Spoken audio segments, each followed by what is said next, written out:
Bismillahirrahmanirrahim. Assalamu alaikum.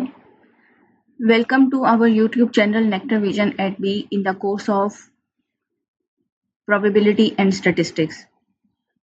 This is lecture number 9 in which we will study about the representation methods of data and particularly the diagrammatic representation. अब multiple bar chart actually है क्या? Multiple bar chart को explore करने के लिए हम इसकी पहले डेफिनेशन पर फोकस करते हैं.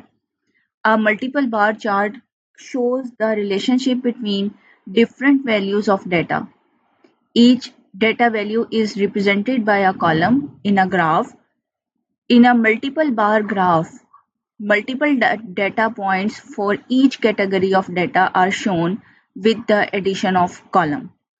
इसमें पहली तो बात यह है कि जो कमोडिटीज़ हैं, जो आइटम्स हैं, जो वैल्यूज़ हैं, उनके दरमियान में रिलेशनशिप है और हर एक कॉलम एक स्पेसिफिक नेचर ऑफ डाटा को रिप्रेजेंट कर रहा है और इसमें दो कैटेगरीज अगर हम ले लें माइंड में तो दो कॉलम्स बनेंगे जो कि ईच कैटेगरी को रिप्रेजेंट कर रहे होंगे. जैसे कि let's take an example to understand the concept. Suppose we have information regarding the imports and exports of Pakistan for the year 1970 से 71, then 74 से 75. ठीक है, ये हमारे पास एक टेबल की फॉर्म में imports and export का पर्टिकुलर ईयर्स के अंदर डाटा सेट गिवन है. अगर मैं पहले कॉलम की बात करूं, पहले रो की बात करूं तो 370 है imports की वैल्यू और 200 है exports की वैल्यू. अब मैं अगर डायग्राम की तरफ आऊँ तो मैंने एक्स एक्सिस में सारे ईयर्स की वैल्यूज को प्लॉट कर लिया और वाई एक्सिस पे मैंने विद द इंटरवल वैल्यूज मैंने डाटा सेट को सेट कर दिया.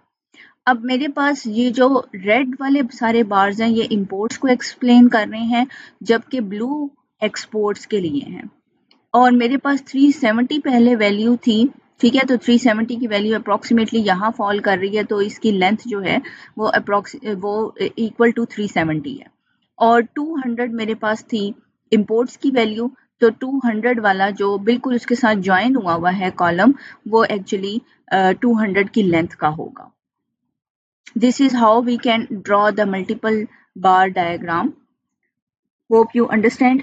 If you have any query related to the lecture, please write your query in the comment box. We will answer it. Thank you students. Allah Hafiz.